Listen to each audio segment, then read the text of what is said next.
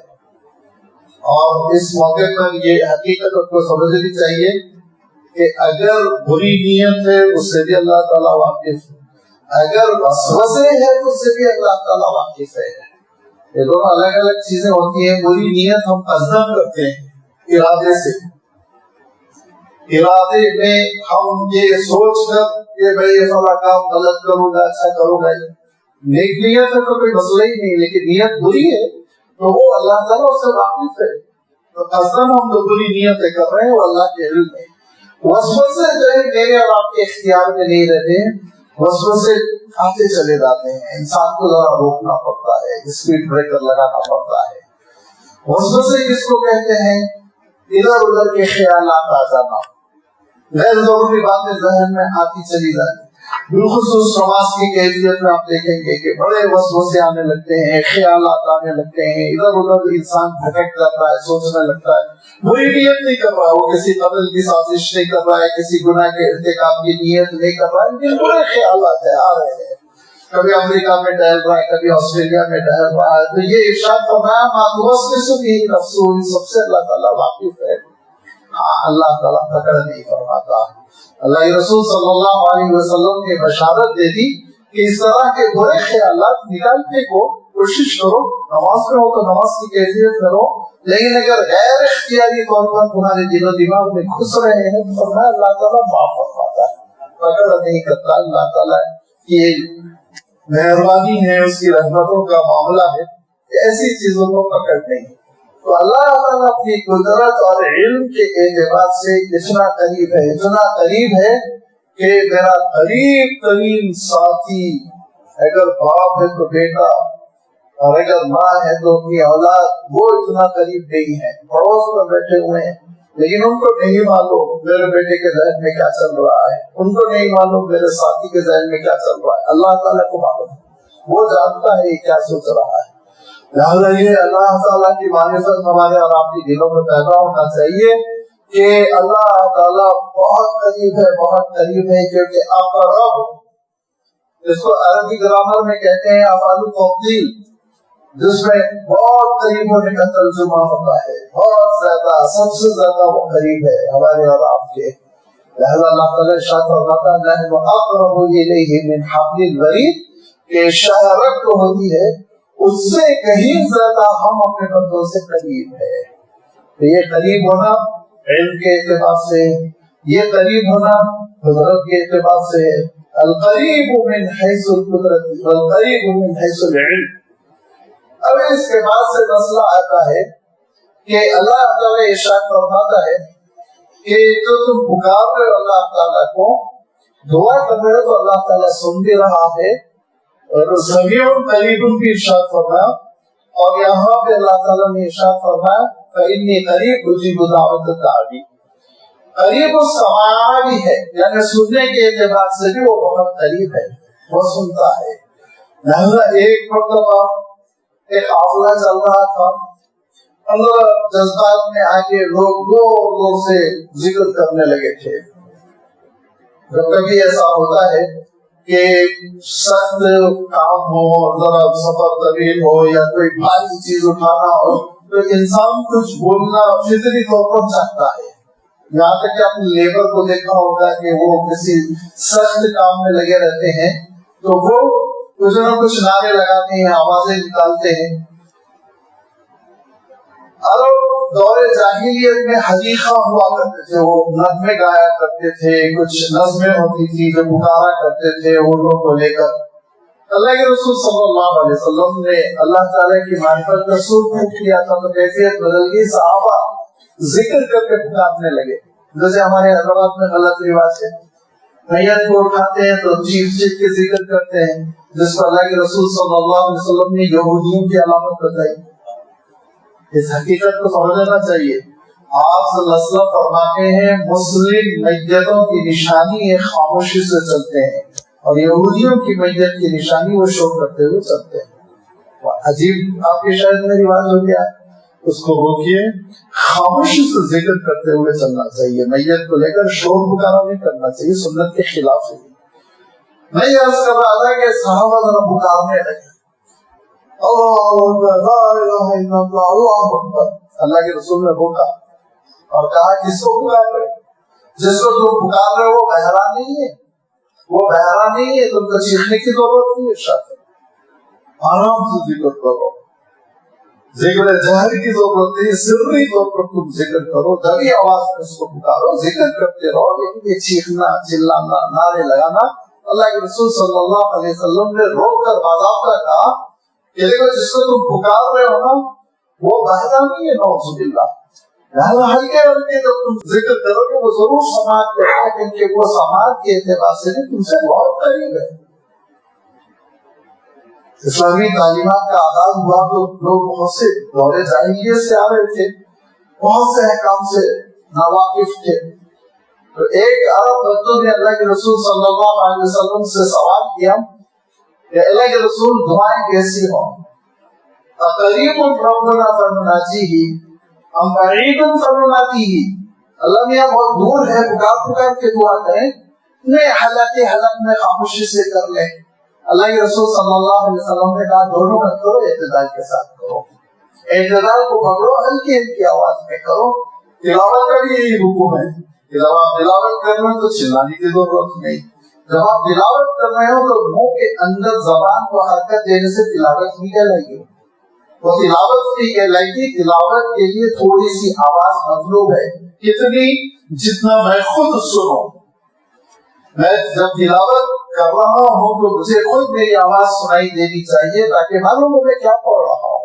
اگر آپ زبان چلائیں گے تو جیسے اخبار پڑھتے ہیں ویسے پڑھیں گے تو تلاوت کا اجر برا نہیں ملے گا. مصنوع طریقہ تلاوت کا یہ ہے. لہذا میں عرض کر رہا تھا کہ اللہ کے رسول صلی اللہ علیہ وسلم نے ارشاد فرمایا نہ چیخو نہ چلاؤ, آرام سے دعا کرو, نہ بالکل معلوم یہ ہونٹ پہ تالا لگا ہوا ہے اندر اندر اندر اندر دعا کر رہو. یہ دونوں کیفیت ٹھیک نہیں ہے, ہلکی سی آواز میں دعا کرو. لہذا اللہ تعالیٰ یہ قریب ہے سماعت کے اعتبار سے بھی, وہ سنتا ہے جب ہم دعائیں کرتے ہیں. اب جب سماعت کے اعتبار سے اللہ تعالیٰ ہم سے قریب ہے تو پھر ارشاد فرمایا القریب من حیث الاجابہ, دعا قبول کرنے کے معاملے میں بھی وہ ہم سے بہت قریب ہے. دعا قبول کرنے کے معاملے میں بھی وہ ہم سے بہت قریب ہے, ہماری ضرورتوں کو جانتا ہے. لہذا یہ آیت میں جو اللہ تعالیٰ نے بات ارشاد فرمائی کہ انی قریب اجیب دعوت الداعی اذا دعان, یہی اجابت ہے, دعا قبول کرنا.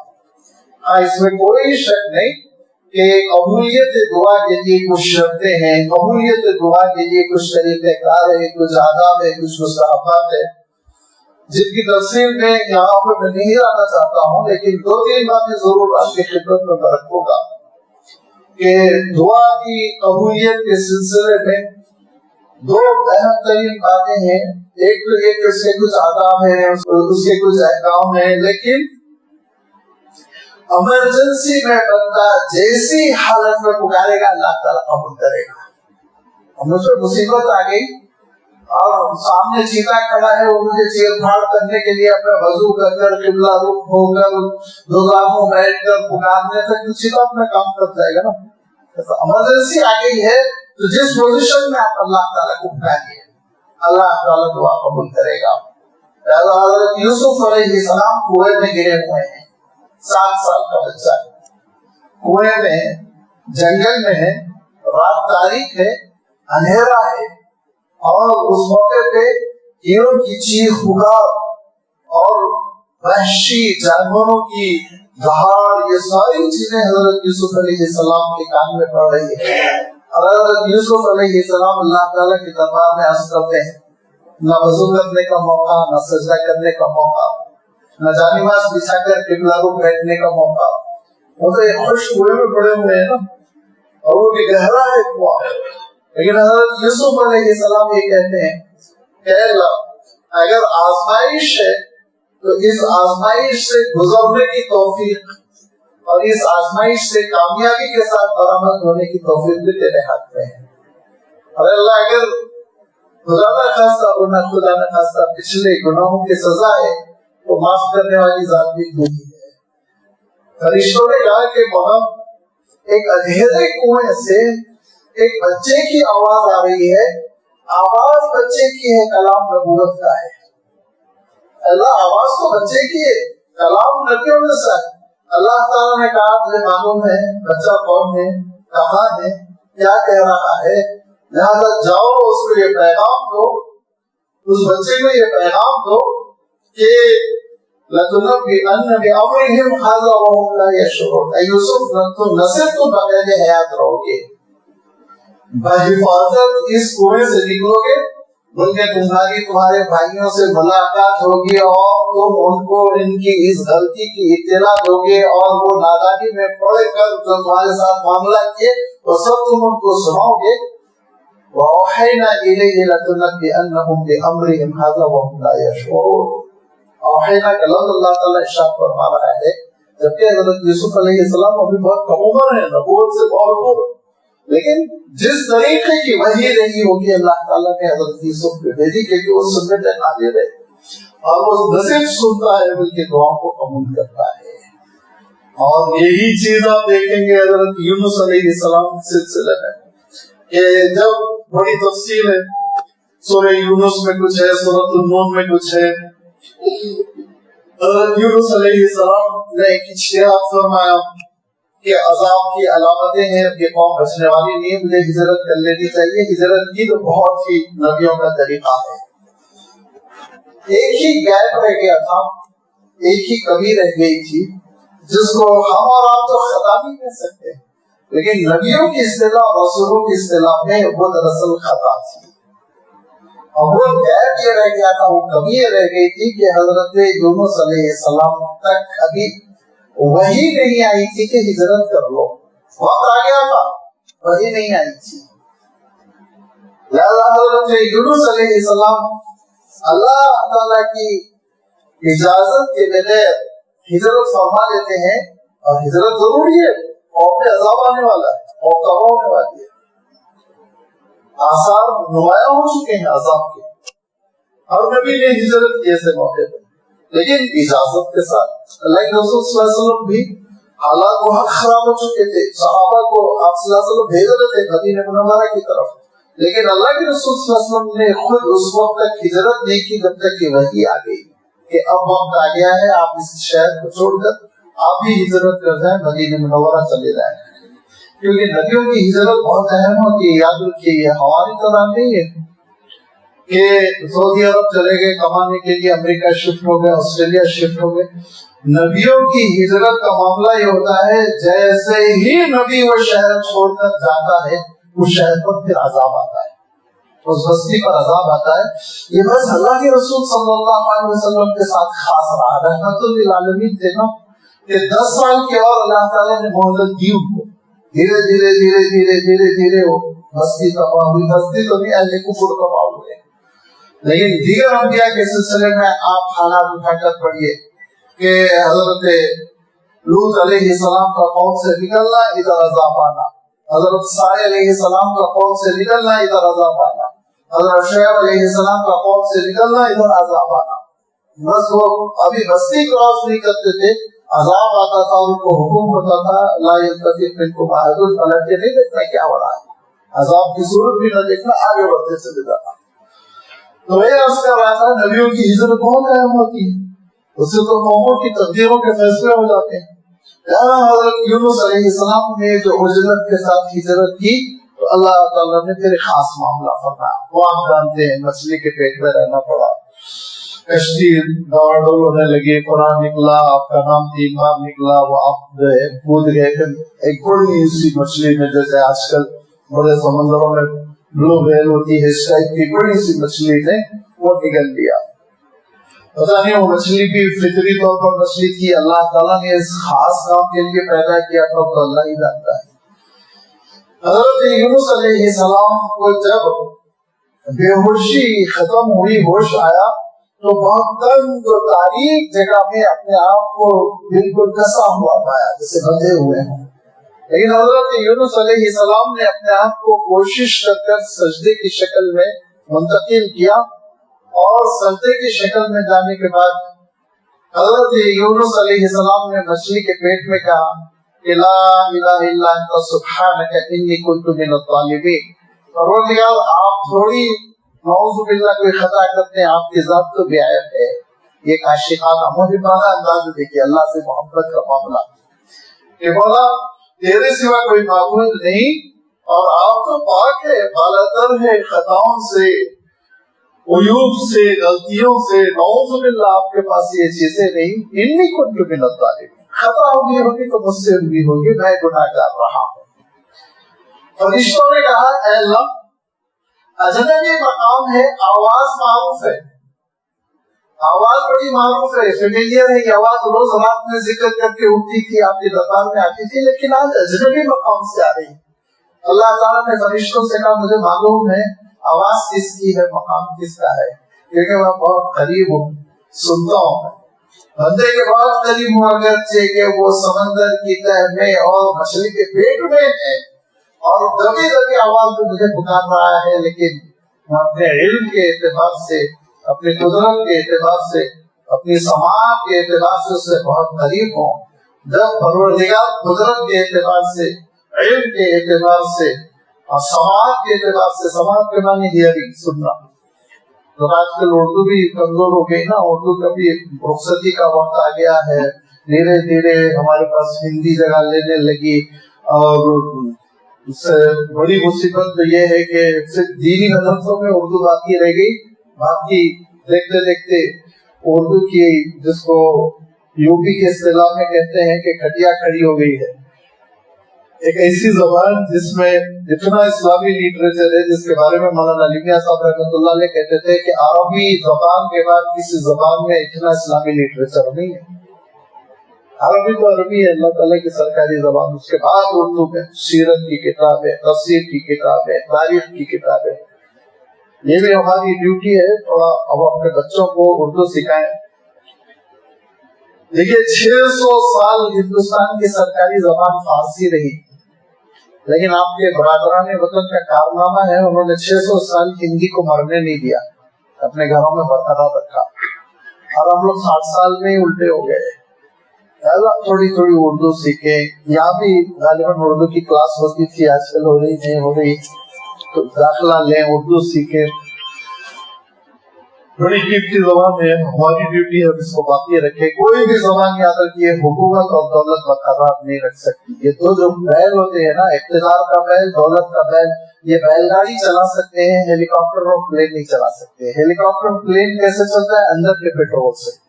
تو کوئی بھی زبان کے چاہنے والے اگر اس زبان کو زندہ نہ رکھے تو نہ حکومت رکھ سکتی ہے اور نہ ہی دولت رکھ سکتی ہے. وہ حیدروں کا تجربہ دیکھ لیجیے, دنیا کی سب سے بڑی دولت لگ رہی ہے, حکومت لگ رہی ہے, زبان زندہ نہیں ہو پا رہی. یہ لفظ سماج سننے کے معنوں میں ہے, اردو میں استعمال میں آتا ہے.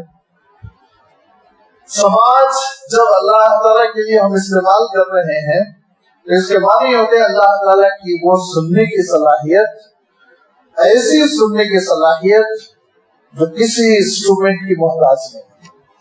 میں اور آپ سنتے ہیں الحمدللہ, جانور بھی سنتا ہے کچھ نہ کچھ, ہر ایک کے سننے کی صلاحیت میں فرق ہے. میرے مقابلے میں چمگادڑ 10,000 گنا زیادہ سنتا ہے.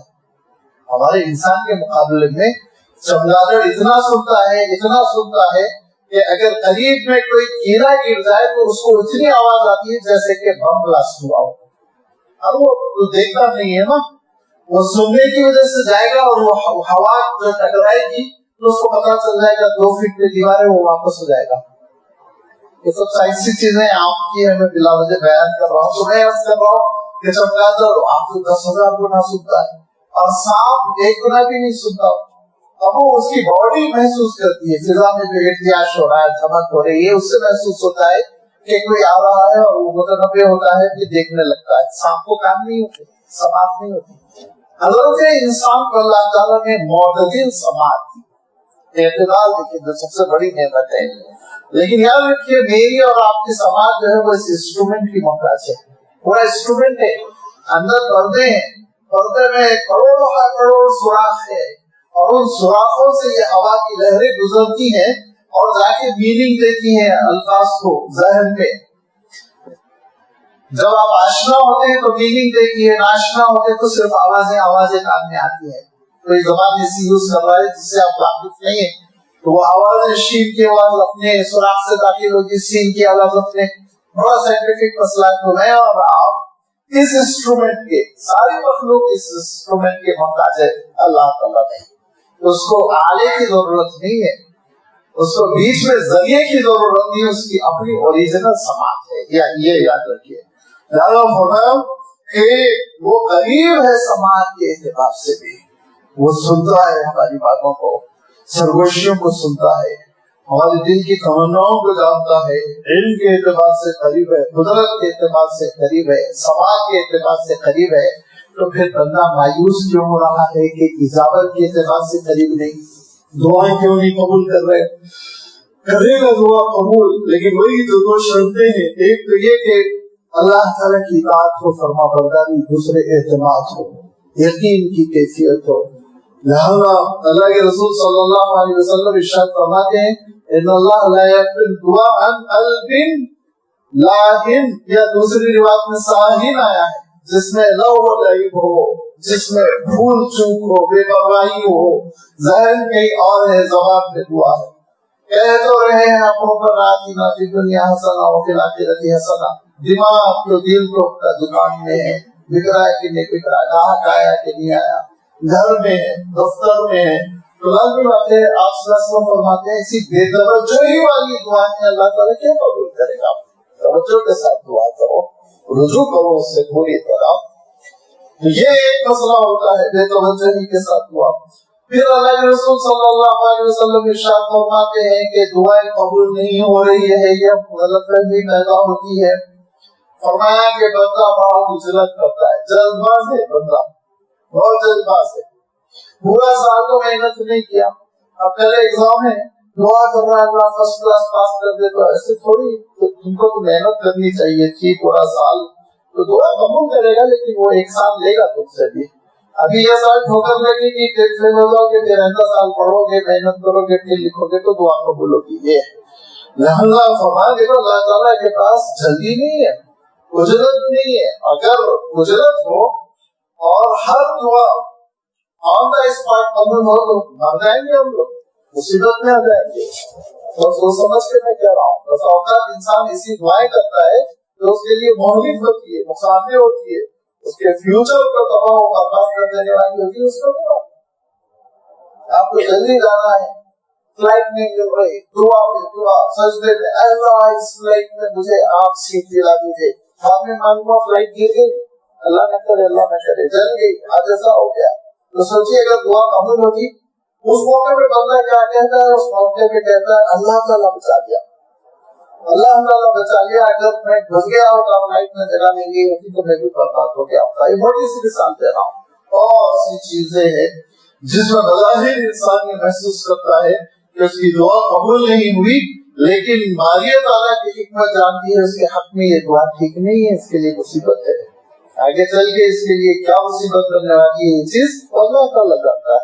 اسی لیے فرمایا اجلت نہ کرو, اجلت نہ کرو, دعا قبول ہونے میں وقت لگتا ہے.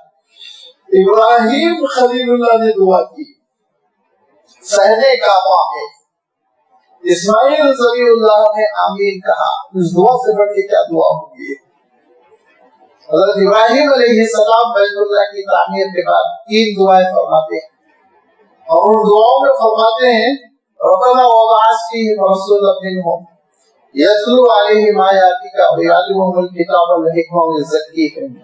اللہ ایک رسول کو بھیجیے اس بستی میں, اس مقام پر, جو تیری آیتوں کی تلاوت کرے, کتاب کی تعلیم کی حکمت کرے, لوگوں کی تربیت کرے. تو حضرت ابراہیم علیہ السلام کی دعا قبول ہوئی 2500 سال کے بعد. 2500 سال کے بعد اللہ تعالیٰ نے اپنے آخری رسول کو بھیجا مکہ مکرمہ میں. تو حضرت ابراہیم خلیل اللہ کی دعا صحن کعبہ میں 2500 سال کے بعد قبول ہو رہی, اور ہماری اولاد کی دعا 2.5 گھنٹے میں قبول ہو جائے؟ یہ کیسے ہو سکتا ہے؟ اللہ تعالیٰ کی حکمت ہے، اللہ تعالیٰ کے علم ہے، اس کی مشیت ہے، وہ اپنی مشیت اور حکمت کی روشنی میں فیصلے فرماتا ہے کہ کس بندے کو کیا دینا ہے، کتنا دینا ہے، کب دینا ہے، دینا بھی ہے کہ نہیں دینا ہے۔ اور سی چیزیں ایسی ہوتی ہے جو بندہ مانگ لیتا ہے لیکن بندہ اس کو سنبھال نہیں پاتا۔ حضرت ابو ذر غفاری رضی اللہ تعالیٰ عنہ آپ صلی اللہ علیہ وسلم کی خدمت میں بیٹھے ہوئے تھے، اللہ کے رسول صلی اللہ علیہ وسلم اس وقت وہ عہدے تقسیم فرما رہے تھے، تم یمن کے گورنر رہو گے، تم بصرہ سنبھال لو، اس طرح مثال دے رہا ہوں میں کہ مختلف علاقوں کی ذمہ داریاں دے رہے تھے، عہدے دے رہے تھے۔ حضرت ابو ذر نے کہا اللہ کے رسول مجھے بھی کہیں کی ذمہ داری دے دیجیے، کسی علاقے کا گورنر، قاضی، عہدے دار۔ تو اللہ کے رسول صلی اللہ علیہ وسلم نے خاموشی اختیار کی اور اپنے فیصلے جاری رکھے۔ پھر حضرت ابو ذر نے کہا، پھر اللہ کے رسول صلی اللہ علیہ وسلم نے پہلو دہی فرمائی۔ تیسری بار جب حضرت ابو ذر نے کہا تو کہا کہ دیکھو ابو ذر میں واقف ہوں کس کو کیا دینا ہے۔ اگر ایسا سوال کرو گے اور تمہارے سوال کے احترام میں کہ تم نے مطالبہ کیا چلو سن لو، میں کوئی عہدہ دے دوں گا تو تم آگے سنبھال نہیں پاؤ گے، مصیبت پہ پڑ جاؤ گے۔ اللہ کی جو نعمت بغیر اشراف نفس کے مل رہی ہے اس میں اللہ کی مدد شامل ہوتی ہے۔ جو عہدہ طرف کے انسان کوششوں سے لیتا ہے وہ عہدہ اس کے لیے آزمائش ہوتا ہے۔ آپ صلی اللہ علیہ وسلم نے فرمایا وہ عہدہ اس کے لیے آزمائش۔ یہ فرمان تھا کہ پھر حضرت ابو ذر غفاری رضی اللہ تعالیٰ عنہ نے وقت موت تک کوئی عہدہ قبول نہیں کیا، چھپتے رہے، تنہائی کی زندگی بسر کرتے رہے کہ عہدے جو ہے آزمائش بن سکتے ہیں۔ تو جو چیز ہم مانگ رہے ہیں عہدوں کی شکل میں ہو، دولت کی شکل میں ہو، اولاد کی شکل میں ہو، برانوں میں اولاد ہے بہت محبت کی چیز ہے، آنکھوں کی ٹھنڈک ہے۔ اللہ تعالیٰ سب کو صالح اولاد دے، ان اولاد کے وجہ سے لوگوں کو راحت ملتی ہے، لیکن کبھی کبھی اولاد بہت آزمائش بن جاتی ہے۔ اسی لیے تو سورۃ الکہف میں نا حضرت خضر نے کام تمام کر دیا کہ یہ بچہ تمہارے لیے فتنہ بننے والا تھا، اتنا فتنہ بننے والا تھا کہ تم کو بھی مرتد کر دیتا، ایمان سے محروم کر دیتا، اور میں اللہ کے حکم سے اس بچے کو ختم کر رہا ہوں، تم رو رو کے نیک اولاد مانگو گے، اللہ تعالیٰ نیک اولاد دے گا، انشاءاللہ تمہارا بھی ایمان قائم رہے گا، بچے کا بھی ایمان قائم رہے گا۔ تو اللہ نے کہاں سے آزمائش ہے، لہذا دعا کرنا ہماری ڈیوٹی ہے۔ یاد رکھیے قبولیت اس کا کام ہے، وہ جانتا ہے کہ کس شکل میں قبول کرنا ہے۔ قریب وہ قریب ہے، وہ دعا کو مکمل کرنے کے لیے، دعا سن کر اس کی تکمیل کرنے کے لیے اس کو 2 منٹ کی ضرورت نہیں ہے، کن کہنے سے فیکون ہو جائے، لیکن بہرحال اس کی حکمت ہے، اس کی مشیت ہے۔ لہذا یہ ہم یقین رکھیں کہ دعا کرنا میری ڈیوٹی ہے، قبول کرنا یہ اللہ تعالیٰ کی شان ہے، اس کی ڈیوٹی نہیں ہے، مجبور نہیں ہے، اس کی شان ہے، وہ حالات کے لحاظ سے قبول کرے گا۔ لہذا دعا کا اہتمام کرتے رہنا۔ کیوں؟ اس لیے کہ اللہ تعالیٰ یہ ارشاد فرماتا ہے دعا کرنا صرف اس لیے نہیں کہ تمہاری حاجتیں پوری ہوں، دعا اس لیے نہیں کہ تمہاری ضروریات کی تکمیل ہو، دعا اس لیے ہے کہ دعا سے تمہاری بندگی ظاہر ہوتی ہے، کہ تم اپنے آپ کو بندہ سمجھتے ہو، مالک نہیں سمجھتے ہو۔ اور جب تمہارے اندر یہ بندگی نہیں ہوتی ہے اور بے نیازی کی کیفیت ہوتی ہے تو ہم بھی تم کو ذلیل اور رسوا کر کے پھینک دیتے ہیں۔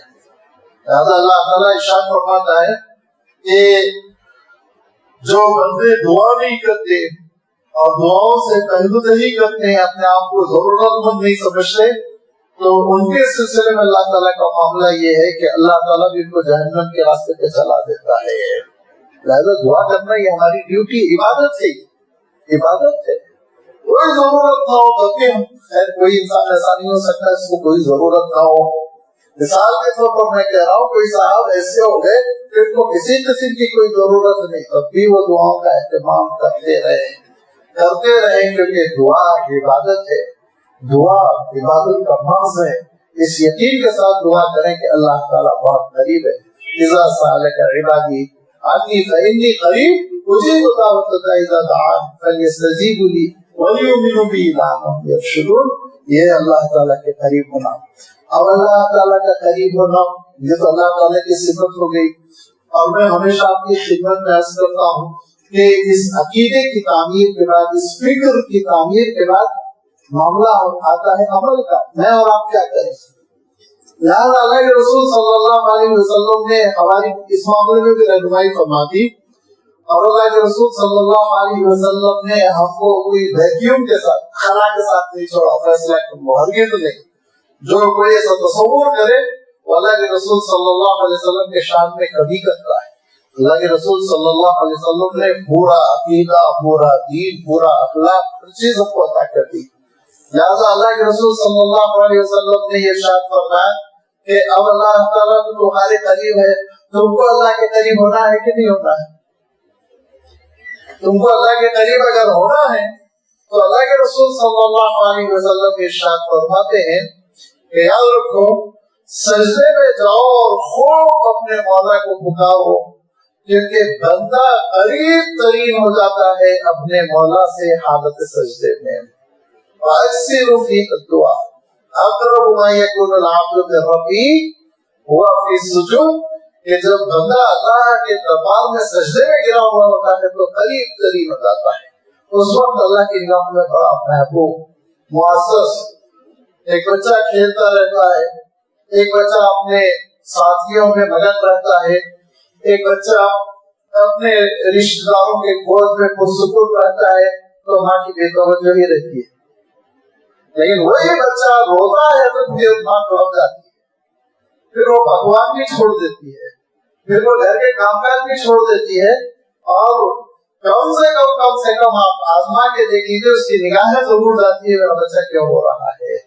تو ایسے ہی جب ہم زندگی بسر کرتے ہیں روٹین میں، کامن لائف، تو بات ہے اللہ تعالیٰ بھی سوچتا ہے چلو خوش ہے نا، وہ سب کچھ کر رہا ہے، لیکن جب سجدے میں روتے ہیں تو اللہ تعالیٰ فرماتا ہے میرے بندے کو کیا ضرورت پیش آ گئی۔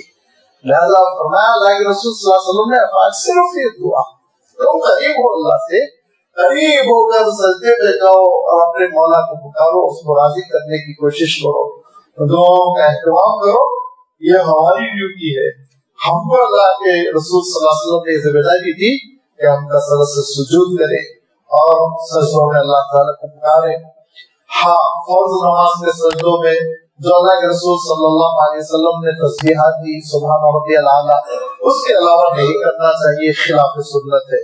لیکن جو نوافل ہوتی ہیں، اور خاص طور پر نوافل ہی کے سجدوں میں دعا ہونی چاہیے، لیکن صرف سجدہ بھی ہو تو کوئی حالت نہیں، بغیر نماز کے سجدہ بھی کیا جائے تو یہ شریعت میں ثابت ہے۔ بہتر تو یہی ہے کہ سجدہ نماز کا ہو، 2 رکعت کی آپ نیت کریں صلاۃ الحاجہ کی، سجدے میں جائیں دعا کریں، یہ اچھا ہے، سب سے اچھا ہے۔